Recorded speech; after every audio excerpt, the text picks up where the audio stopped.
In the tunnel. In the tunnel. In the tunnel. You're listening to In the Tunnel.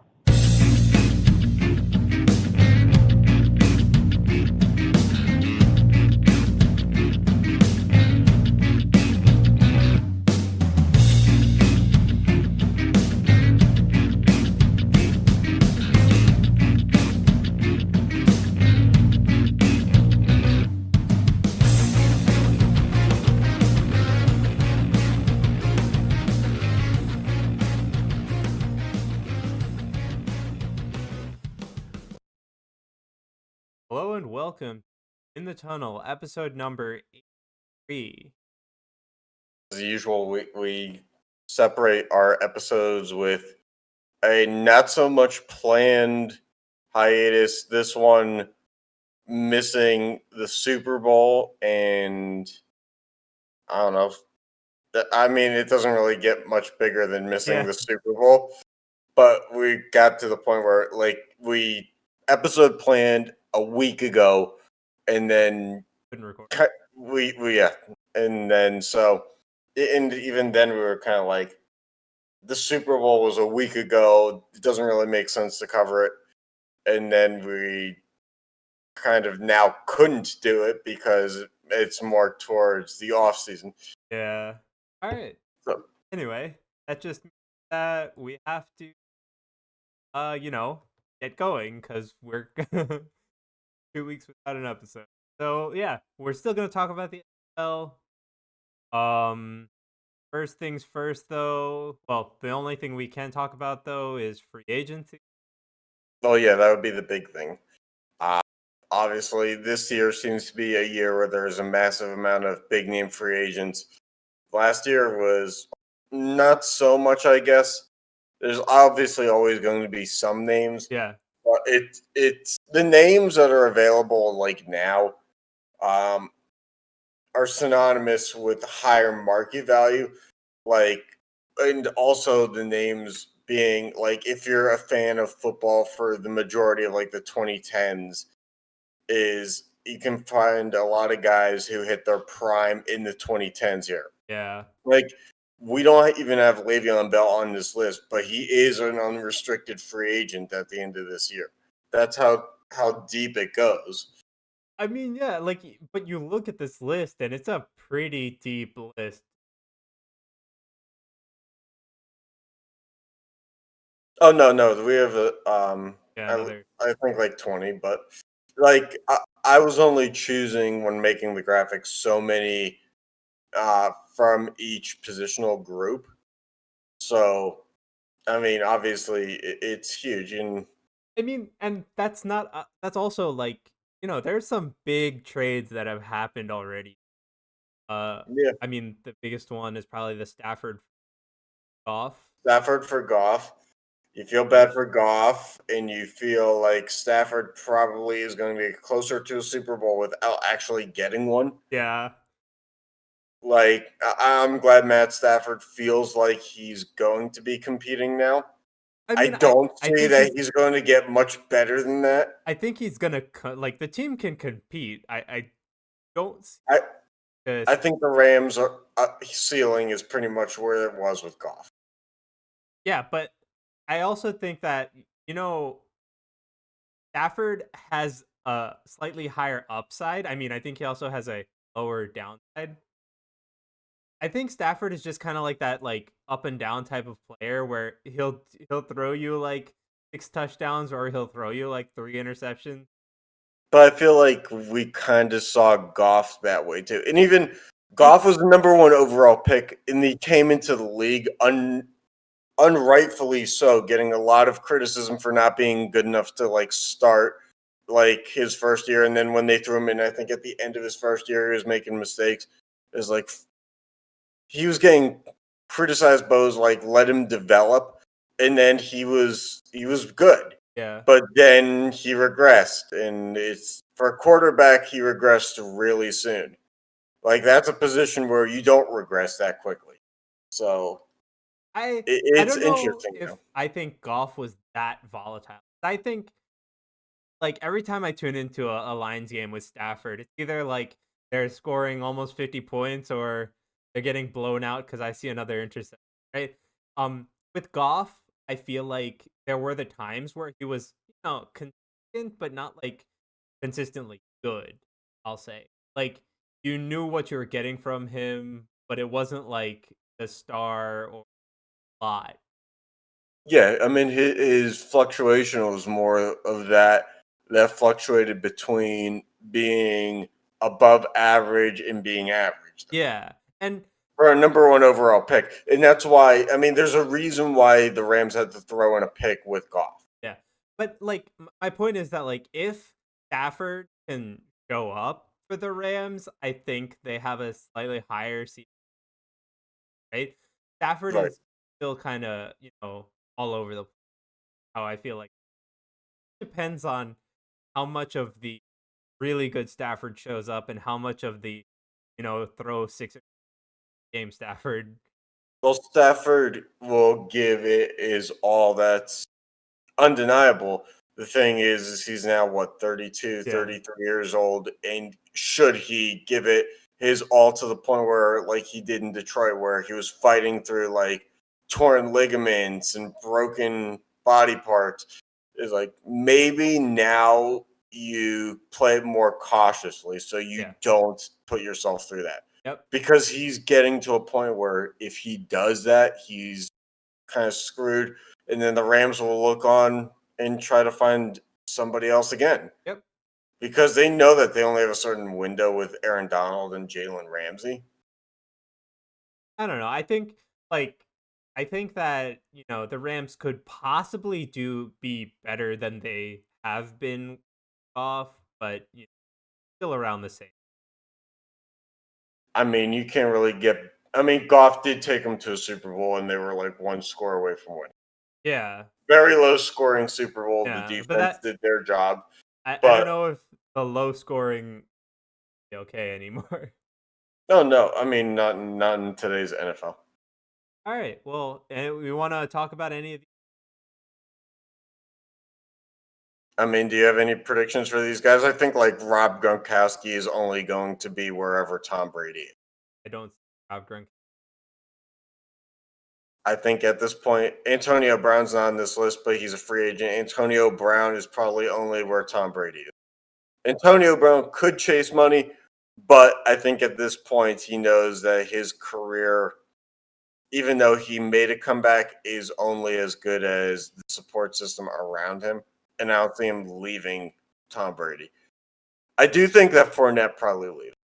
Yeah, I don't see like the thing with Tampa Bay. The running back wasn't really the position of running back wasn't really the star there anyway.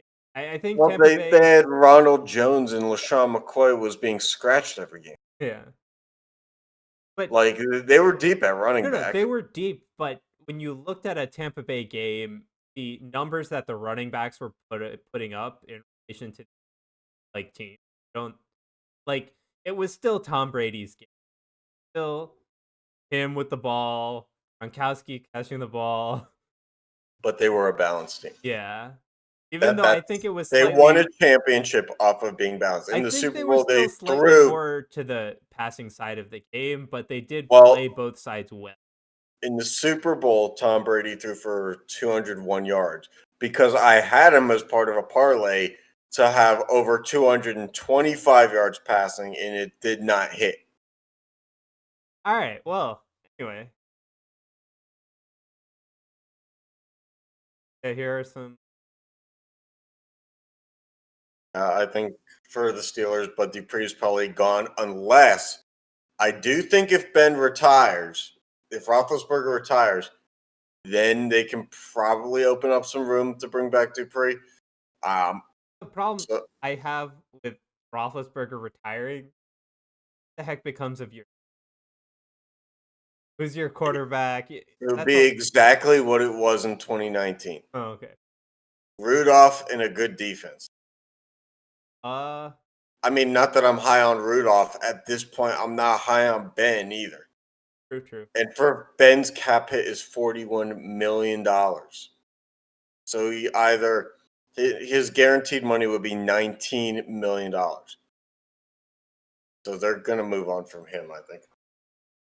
All right, yeah, and only notable thing here is JJ Watt has no team. Uh, Apparently, already receiving a ton of offers or interest. yeah, I mean, I wouldn't be surprised. He probably has the pick of the list. Yeah, his two other brothers are in Pittsburgh already. So, I mean, hopefully that's what happens just for marketing reasons. That might drive the cap up here. But All right, yeah, all right, on to the NBA. Um, yeah, we have the 76 top of the Atlantic. the They net, have yep, no, the Nets are right behind. yeah, best team in the NBA right now is the Jazz at Yep, not far behind there are the Lakers. yeah. Otherwise, bringing up the rears, the Pistons, Timberwolves, and that's about it, right? Pretty much. I mean, it's been an interesting year because we now are in an era where the Knicks are again a playoff team and like an interesting team in that they're not good, but in the East, the ever popular and ever horrible East, they're good enough to be like the 7 seed, I think. And Yeah, Charlotte probably. Charlotte is leading their division with a losing record. Yeah. So But the only thing that stands out is Brooklyn has a 600 win percentage right now. Like, despite the fact that it's like a rotating cast of who can be injured. I know. We got Harden while Kyrie's on sabbatical. Kyrie's back while Durant is having his knee scoped out. Durant is back while Harden needs a night off. It's like Harden and Durant are here while Kyrie now has like a sore hamstring. Jesus Christ. Yeah. And I'm just surprised the team is doing as well as it is. The rotating cast of To think that Brooklyn has like an athletic trainer and or a healthcare provider that can provide like decent like preventative sports medicine care somewhere. yeah. It's like it knows how the injuries and all this stuff only happens to these three players. Well, Kyrie does accentuate it by taking sabbatical for like philosophical reasons, Kyrie Irving strikes me as someone who probably stretches in front of the media but does not stretch otherwise. maybe. Uh any team you wanna pick out to talk about? Not really. I mean, the Jazz being the number one team in the NBA is kind of weird. I I feel mean, like the world was not ready for they're that. on a tear. They are on a tear. They've been really good, and I think notably one of the reasons why is the Jazz are a smaller market team that doesn't the way that their organization is run, at least as far as I know, they haven't been resting players. So, I mean, they gel really well. They made good free agent moves and trades, and then they get out in front because like then teams like the Nets are resting players. Teams like the Clippers are resting players. So, I mean, that's just the era we're in right now. But I think On the Jazz are also a younger team in their core. Like Gobert. Gobert's probably close to 30, but Mitchell is younger. Bogdanovich. All right. On to other NBA news. Oh, yeah. Yeah, so the NBA G League, the minor league system, they're having their own bubble in Disney World. A little bit different than the NBA. The NBA, obviously, we saw was very accommodating over time. At first, it was kind of weird. Then it got better as things went along, and as the players kind of threw social media pressure towards it. Now we get the G League bubble, and I don't know if this is the entirety of the G League season or not. It's a 4 week long tournament. I take it as probably like round robin or something. The article that I read was not very long. Um, but now in the NBA, in the G League is now finally absorbed in the collective bargaining agreement for the NBA. So, previously it was very low paying and not very enticing for talent, but now it is being under the new CBA and Right. affiliate systems. The But thing about it, though, is that the NBA teams have been asked to foot the bill. Uh, yeah, well, yes and no, because it's like, well, that taking away from operations that I guess I mean, I mean the thing is, so the thing with this is right. Like, sure, in order to finish their season, I'm assuming they'll probably. I get it, right? Problem is, all the logistics behind that have like cash capital, and I don't think the G League makes that kind of money. I don't think the G League makes that kind of money. We obviously saw last year. I don't know if you pay attention to it, but apparently the WNBA bubble is in much worse shape than the NBA bubble. It's basically like pay for coin based laundry machines and stuff. Um, but the fact of the matter is the G League is still not a talent pool of which uh, NBA teams pull from consistently enough to warrant footing a six-figure bill, I feel like. But at the same time, right? Like, if they want to transition the G something like that, it has to start somewhere. And if we started in this environment that we're health and safety regulation, gonna cost more, unfortunately. No, I do think that the G League is improving. I do not, like I said, I do not think that it's there yet. Uh, I agree. but it's been around for a long time still, Yeah. as the D League was. But I don't know. This is interesting, and I'm kind of surprised that the G League is having a season But my only because concern is teams can still assign players to this in the middle of their bubble season. yeah, the Suns just sent their first round pick down to the G League in the bubble, which How does that even it's stupid. work? Well, it makes the bubble nullified in its Yeah, entirety yeah. because it's like you know the NBA bubble we saw in 2020 was like don't even think about leaving the campus. This year for the G League bubble, it's like, well, I don't see any reason why we can't just take this guy who's in Arizona and throw him in Orlando right now. Yeah. We'll see. Like that just why the heck are you having a bubble if you can bring players in and out, right? I'm assuming if they can assign, they can pull. But the thing about it is like if there's a quarantine period, it's like why are you pulling the player? It's like if there's like a minor injury and you need someone, it's like by the time that that person clears quarantine protocols, that minor injury for the other player might already be over. Yep. All right. It's weird. Anyway, uh, a move on to Hill. Oh, first, Devils had a full outbreak. So the whole season for them went on hold, and most of the East also had a lot of games in. Um, yeah. So, we had like 19.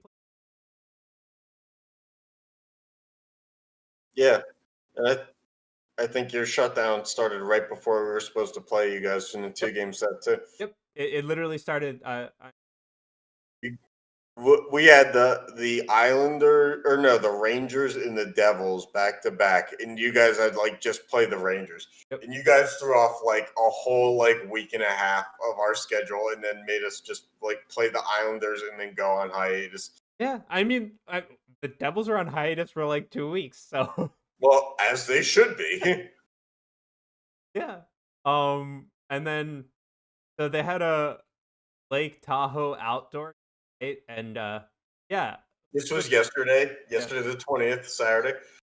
So, I mean, and this one was interesting. I'm going to take the wheel on this one. because we've had Stadium Series games at Dodger Stadium in Los Angeles. Yeah.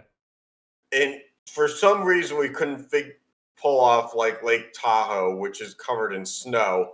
No, and ice. But we could snow. Well, obviously ice, but like the backdrop, the snowy landscape on near the lake, Yeah. and for some reason we could figure out Dodger Stadium in February in the middle of like Los Angeles, where it's never below like 70. Yeah. But we couldn't figure out the top of like a mountain. So obviously technology has not come far enough for hockey. Yeah, It this either blew has my or mind. has not. Yeah, it blew my mind. Apparently, did they go on with the Flyers Bruins game today in the daytime too? Which is wild because it's like they didn't push that one back to nighttime after figuring out that the sun was going to be a problem for hockey.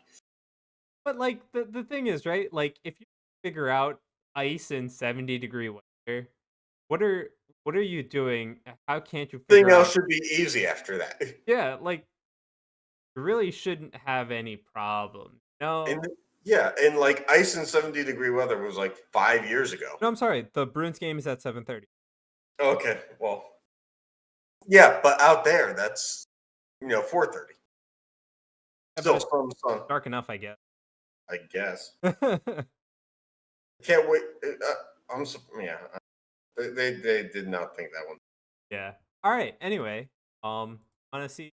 So when you look at the schedule, right, we can notice straight away Devils have the least amount of games played in the entire NHL at 12. Um, big They're good at that. surprise, right? Yeah. The I rest of mean, the league, they're doing something right. the rest of the league is or the rest of the East, where from like Yeah, then Canada's around the 20 game mark. Uh, Southeast, I don't know, West Southeast around this. oh, Dallas also only has 12 games, so yeah, they break. oh, they had an outbreak. But theirs was at the start of the season. But no, I thought Carolina had the first caught up. Bear with me a second. Yeah, Minnesota and Colorado have 13.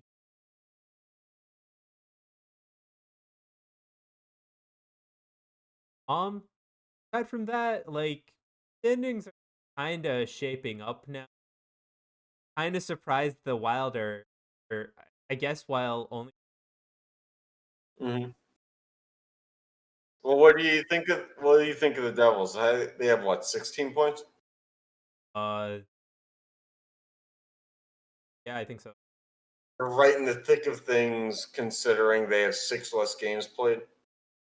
Yeah. I think the Devils are doing well. I don't really have much hope of like playoffs and stuff, but the way they've been playing has been a nice surprise. Like they just had a game today. They Capitals beat them 4, but Hmm.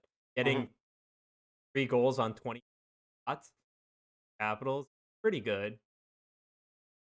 Capitals have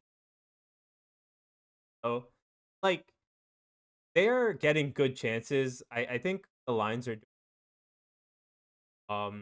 and I'm actually excited for how the season will go and how we can. Is Blackwood the goaltender of the future? I actually think he's doing pretty well. I think the defense isn't set around him to give him a good showing because I mean he just got pelted by 40 shots Hmm. and yeah, a 900 save percentage. Capitals with I mean, the Capitals have been up and down this year, though. yeah, but they They have had the a four weapons. game. They had the 4 game losing streak. No, But I they had, agree, as you said, yeah.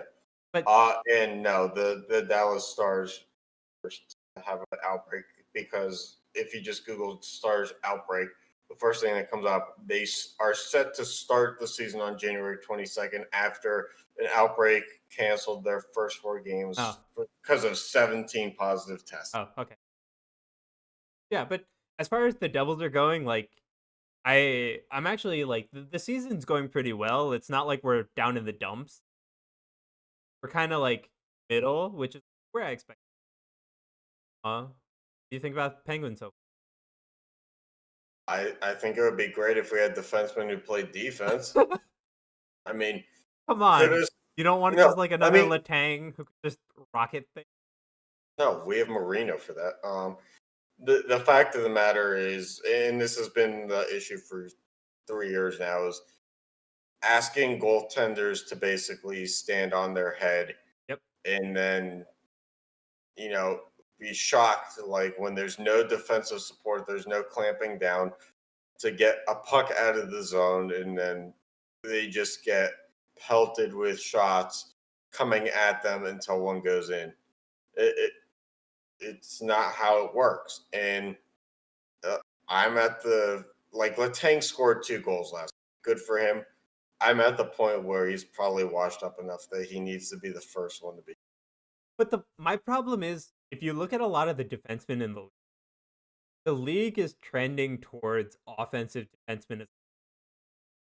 Yeah, I hate it too because I think the Devils are in pretty much the same spot where like how do you think 40 shots on goal is okay, right? And it's just constantly happening. Like we're showing like Blackwood is doing a great job when he's in like having to face 40 shots should never be there.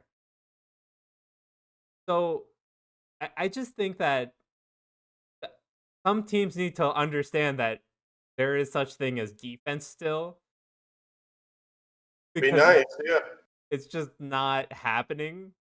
Well, not every player or not every defenseman, I should say, can be an offensive defenseman. Right. Like I think that of each pairing, one of them has to be a defensive defenseman.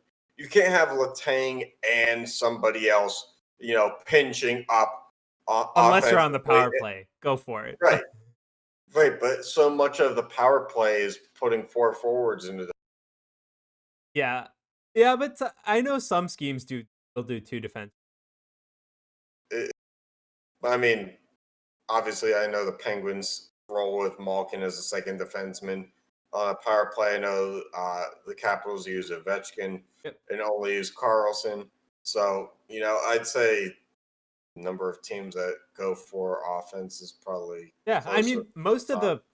the first power play unit is, but I've seen some cases where you have your second. Well, yeah, because as you're getting towards the end of the power play, you have to consider like Yeah. getting. Yep. I just think that we're kind of seeing more of an era where it's like that without the power play. And like I don't know. I kind of miss some of the defense aspect of the game that I don't as much. But games are getting higher score, making it fun for the average fan. It is. It's also making things incredibly painful for goaltenders to get paid. Yeah. But defensemen will get paid the same probably regardless of what. Because the thing is, the offensive defenseman resets the market for what a defenseman should be paid. Yep. And the defensive defenseman, makes like NHL minimum. And then the goaltender struggles to get their lucrative deal because of the inbound. Gotta face 5 shots a night. Good luck. Yeah. Oh wait, your stats are tanking to below 900 because 45 shots a night. Nope. You hit everything really well with your left pad on the first shot, and then you miss with your on your right side. Who would have thought? Who would have thought that with nobody in front of you and a 2-on-1 3 times a game that you couldn't stop it all? All right.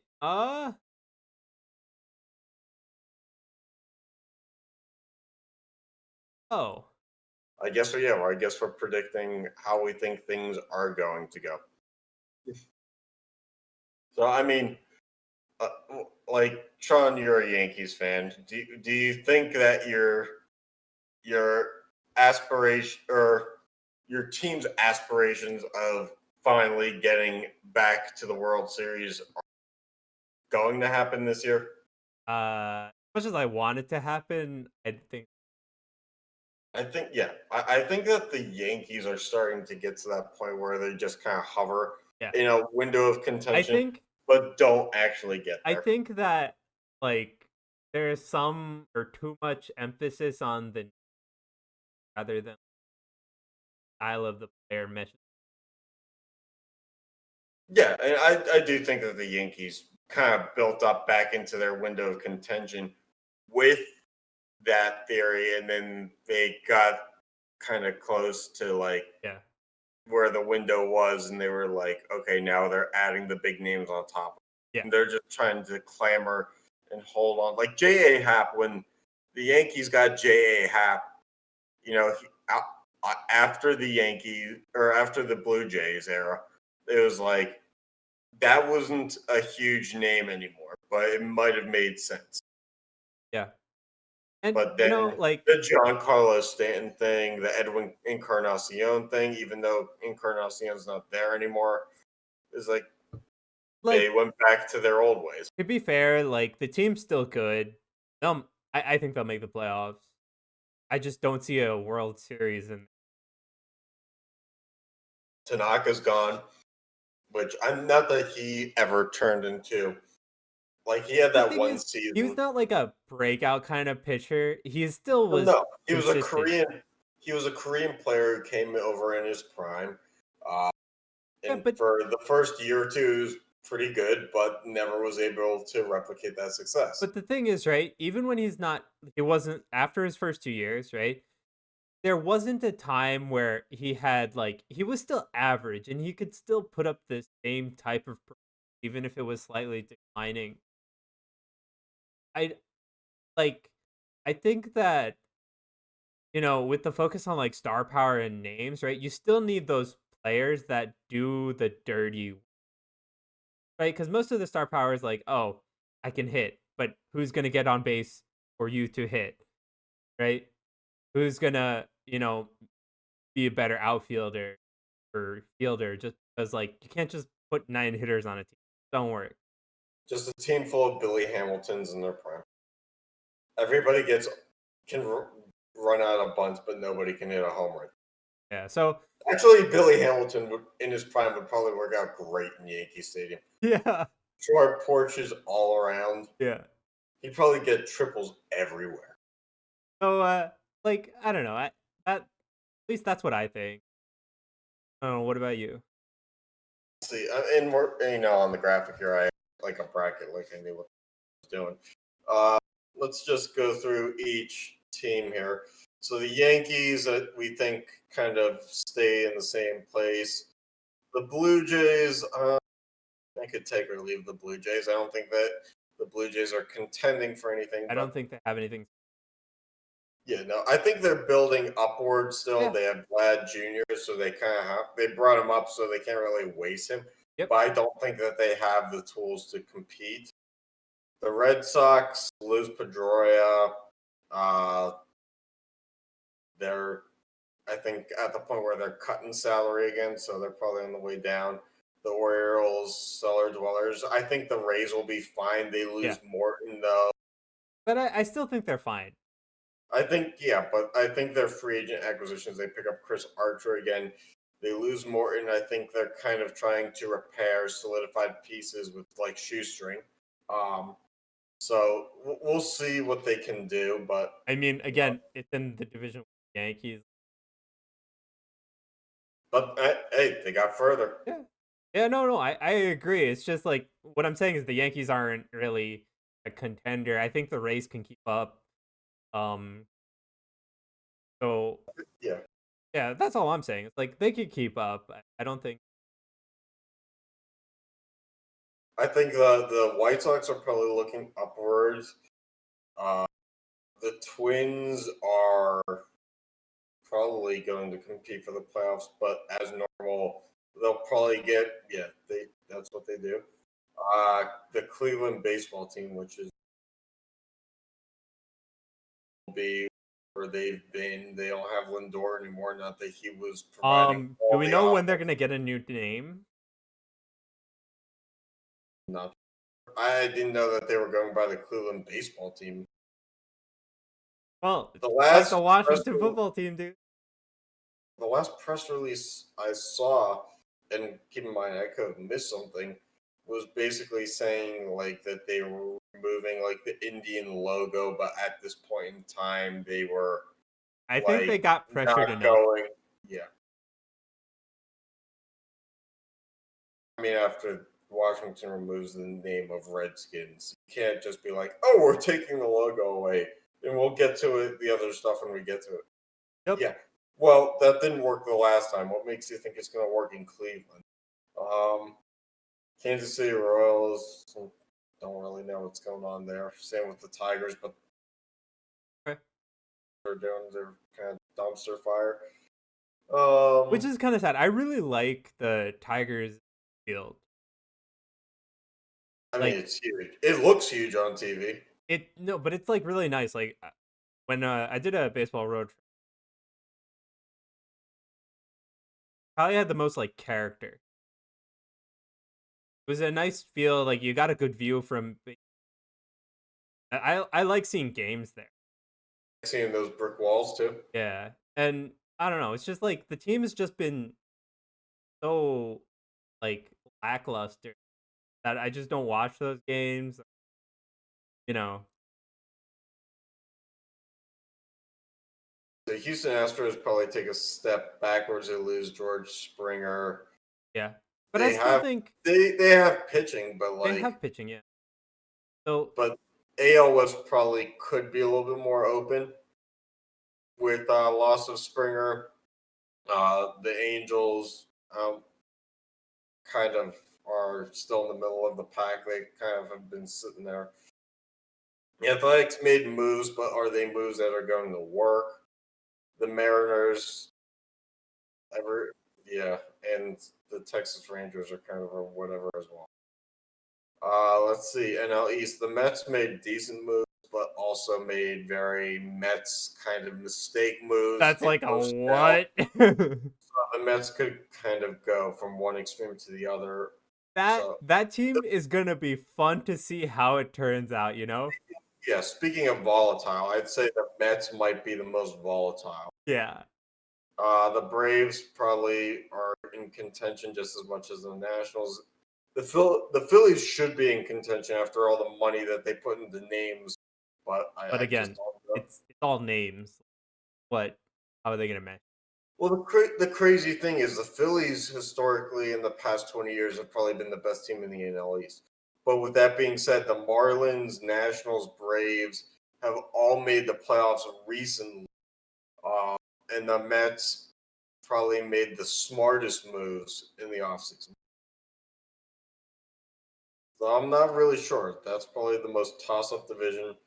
The NL Central, I think the Cardinals are fine. Yeah. I think they're fighting father time now. I think they're making moves like they think that they can still compete, and maybe they can to like a wild card extent, but Yeah. not to a point where they're going to win a title. I think the Brewers are kind of fooling with themselves. They have Yelich locked down, but they can't really afford much else. Yeah. That's gonna Um, be their. I think the Cubs are a volatile team, and the fact that the talent is there, but it's not the 2016 team kind of talent where everything was up and coming. Yeah. So it is kind of everything is what it is, unless someone breaks out. The Reds are kind of interesting, but not really to the point where they're competitive. And the Pirates are just kind of there because they finally signed like their first major league free agent After contract. imploding their whole team. No, I'm saying they haven't signed a player to a major league deal. Like they signed Gerard Dyson last year and traded him, but Gerard Dyson openly said that he only took the Pirates deal because it was the only major league contract that he was offered. Well, otherwise, the Pirates hadn't offered a major free Yeah. agent contract in like 3.5 years. Which is dumb. Yep. And then in the NL West, the Dodgers are probably, Dodgers. and then the Padres are probably right there, be neck and neck there. But the Padres always fall. Yeah, It's just like it's always the Dodgers, right? Just the Padres it just never do enough right. well the thing is, it's always the Dodgers, but I feel like it's always the Dodgers once the playoffs. Like, um, I feel like it doesn't matter, and it is possible of the Dodgers to be the second best team in the NL West and going into the playoffs. But if there was a series between those two teams in the playoffs, the Dodgers probably get that. Yeah, but I mean that's literally always what it feels like it shapes up to be. Yeah, I mean, there's not much else to it. Yep. Anything else to talk about? No, sir, I think I've got everything covered for baseball. All right. It'll be a very interesting season for as long as you can actually watch. Yeah. So hopefully our next episode is a week away. Hopefully. Yeah. Thanks for and next time.